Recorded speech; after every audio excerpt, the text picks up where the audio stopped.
Queridos, então hoje em Geografia nós vamos estudar como que é a organização política e administrativa do Brasil, do nosso país. Bom, primeiro quero que vocês relembrem como foi a chegada dos portugueses aqui no nosso território, lá em 1500, quando Pedro Álvares Cabral chegou aqui com a sua comitiva. Vocês lembram que o Brasil já existia e ele era habitado pelos indígenas, ok? Então, naquela época, os portugueses chegaram e ficaram basicamente no litoral brasileiro, explorando aquela região do litoral, ok?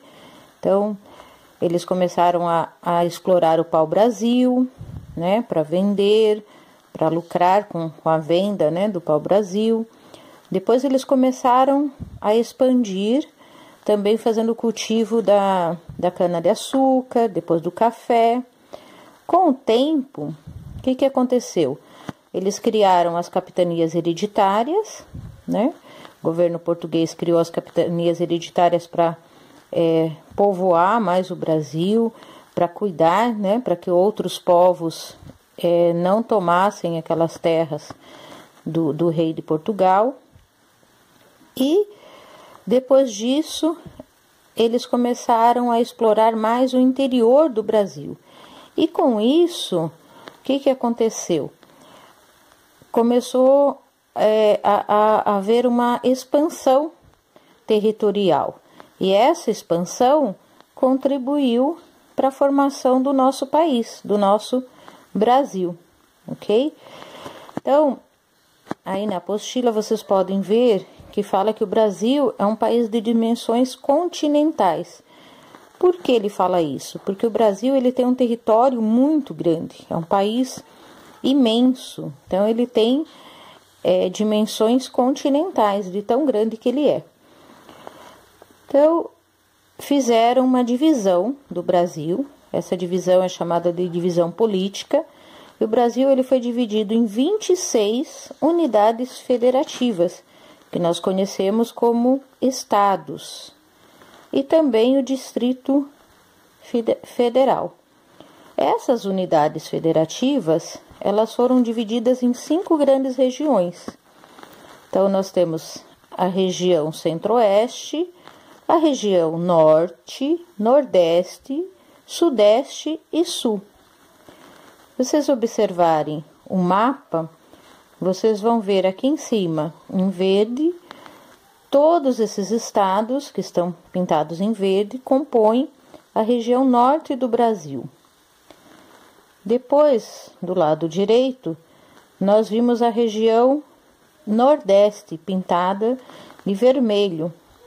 Então, todos esses estados compõem essa região nordeste. Mais para baixo, em amarelo, a gente observa a região sudeste. E percebam que o nosso estado está dentro dessa região. Nosso estado é São Paulo e ele faz parte da região sudeste. No centro, a gente vê a região centro-oeste, né, com alguns de seus estados aí. E mais para baixo a gente vê a região sul. Então, essas 5 regiões compõem o território brasileiro. Isso é muito importante. Então, nós conhecermos, né, a divisão política do Brasil. O que é importante vocês fixarem? Que o Brasil ele está dividido em 26 unidades federativas, conhecidas como estados, e possui o Distrito Federal, onde fica a capital do Brasil, Brasília. Ok? E essas 26 unidades federativas estão divididas em 5 regiões. Então, região norte, região nordeste, sudeste, sul e centro-oeste. Cada estado, ele tem os seus municípios. Então, por exemplo, nós estamos no estado de São Paulo e moramos na cidade de Serquilho. Então, Serquilho é um município, uma cidade que faz parte do estado de São Paulo, e o estado de São Paulo está dentro da região sudeste, ok? Então, cada estado, ele tem a sua autonomia política. O que é isso?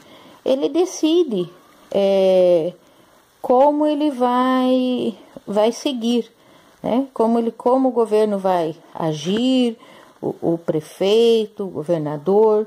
Só que para fazer isso, ele tem que respeitar a Constituição Federal. O que é a Constituição Federal? É a lei máxima do país. Nela estão algumas normas, algumas regras que todo cidadão brasileiro ele tem que obedecer. Essa Constituição, ela foi criada lá em 1988 e tem que ser seguida por todos os estados do Brasil e todos os moradores do Brasil. Bom, cada unidade federativa, ou seja, cada estado, ele é administrado por um governador, né? Assim como a cidade é administrada pelo prefeito, o estado ele é administrado por um governador. Só que esse governador, ele é subordinado ao governo federal, ou seja, ao presidente da República, ok? Cada estado possui a sua própria capital, né? E na capital está instalada a unidade administrativa, igual em Serquilho. Nós não temos lá no centro a prefeitura, onde ficam o prefeito, seus secretários, administrando a cidade de Serquilho. No estado também. O estado de São Paulo, por exemplo, a capital é São Paulo, e lá ficam o governador, seus secretários, para administrar o estado todo, ok?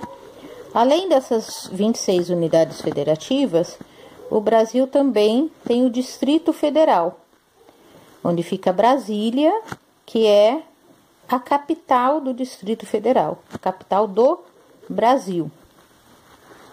A gente vê muito na televisão, né? Hoje em dia passa bastante as cenas de Brasília, os repórteres filmando em Brasília, porque lá é o centro do governo do Brasil, ok?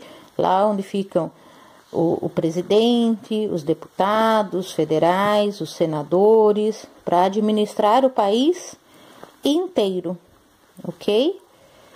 Então, para fechar, o que a gente precisa saber?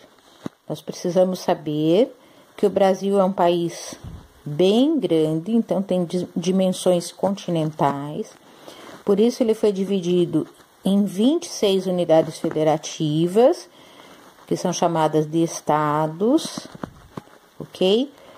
Cada estado tem o seu conjunto de municípios, e nós temos também o Distrito Federal, que é onde fica Brasília, que é a capital do nosso Brasil, do nosso país. Cada estado é governado por um governador, só que esse governador tem que seguir a Constituição brasileira e tem que seguir o que o presidente da República determina, que é o governo federal, presidente junto com os senadores e os deputados federais, ok? Então, vocês podem observar no mapa político do Brasil que tem todos os estados e cada estado tem a sua capital e, além disso, cada estado tem uma sigla para a gente reconhecer o estado. Por exemplo, o nosso estado, São Paulo, a sigla é SP. Observem também no mapa que há uma legenda. As legendas são muito importantes para a gente entender o mapa. Eu espero que vocês tenham entendido essa nova matéria Quero que vocês releiam para fixar bem esse conteúdo, que é muito importante. E depois vocês podem fazer as atividades seguintes, da página 280 e 281. Mas façam com bastante atenção, porque novamente esse conteúdo é muito importante, ok? Bons estudos para vocês!